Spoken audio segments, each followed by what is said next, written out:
আসসালামু আলাইকুম ওয়া রাহমাতুল্লাহি ওয়া বারাকাতুহু। নাহমাদুহু ওয়া নুসাল্লি আলা রাসূলিহিল কারীম, আম্মা বা'দ। সম্মানিত দিনী ভাই ও বোনেরা, আপনারা সকলেই কেমন আছেন? আশা করি আল্লাহ সুবহানাহু ওয়া তাআলার রহমতে সকলেই ভালো আছেন। আমিও আল্লাহ সুবহানাহু ওয়া তাআলার রহমতে খুবই ভালো আছি, আলহামদুলিল্লাহ। সম্মানিত দিনী ভাই বোনেরা, আজকে আপনাদের মাঝে একটি বিষয় নিয়ে আসলাম। বিষয়টি অত্যাধিক গুরুত্বপূর্ণ একটি বিষয়। বিষয়টি হইতেছে রিজিক বৃদ্ধি করা, অভাব অনটন দূর করা, পেরেশানি মুক্ত, দুশ্চিন্তা মুক্ত, সম্মানী রিজিক পাওয়ার কোরআনী একটি চমৎকার আমল।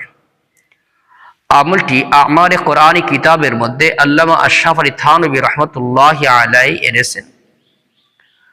আল্লামা আশরাফ আলী থানভী রহমতুল্লাহি আলাইহি বলেন, কোন আল্লাহর বান্দা যদি সকাল সন্ধ্যা যদি এই আমল করতে পারে, আল্লাহ সুবহানাহু ওয়া তাআলা তার অভাব অনটনগুলোকে আল্লাহ দূর করে দিবেন, উত্তম রিজিকের ফয়সালা আল্লাহ করে দিবেন, দুশ্চিন্তা পেরেশানি আল্লাহ তাআলা দূর করে দিবেন। আল্লামা আশরাফ আলী থানভী রহমতুল্লাহি আলাইহি বলেন, আল্লাহ তাআলা তাকে যে রিজিক দিবেন এই রিজিকটা সম্মানের সাথে দিবেন। আল্লামা আশরাফ আলী থানভী রহমতুল্লাহি আলাইহি বলেন, যে আল্লাহর বান্দা আমল করবে, আমলটা কি?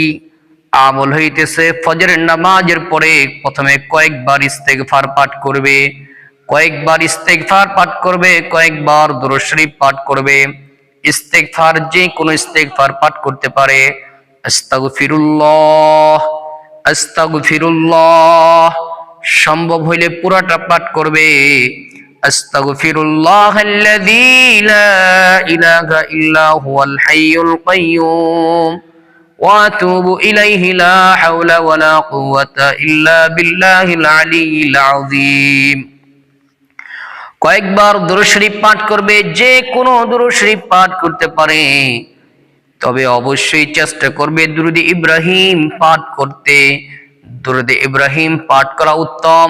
তাহলে প্রথমে কয়েকবার ইস্তেগফার পাঠ করবে, কয়েকবার দুরূদ শরীফ পাঠ করবে, এরপর পড়বে বিসমিল্লাহির রহমানির রহিম,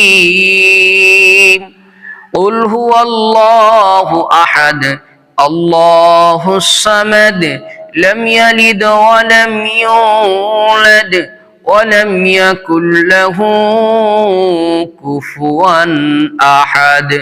সূরা ইখলাস পাঠ করবে 200 বার। এরপর আল্লাহ পাকের একটি গুণবাচক নাম, আল্লাহ পাকের গুণবাচক নাম হইতেছে ইয়া রাজ্জাকু, ইয়া রাজ্জাকু। আল্লাহ পাকের এই নামটি 200 বার অথবা 300 বার পাঠ করবে। সম্ভব হলে আরো বেশি পাঠ করবে, সমস্যা নাই।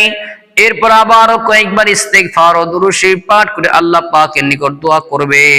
এইভাবে সকাল সন্ধ্যা যদি কোনো আল্লাহর বান্দা পাঠ করতে পারে, আল্লামা আশরাফ আলী থানভী রহমতুল্লাহি আলাইহি বলেন, আল্লাহ সুবহানাহু ওয়া তাআলা তার রিজিকের পেরেশানি দূর করে দিবেন, অভাব অনটন আল্লাহ দূর করে দিবেন, দুশ্চিন্তা আল্লাহ তাআলা দূর করে দিবেন।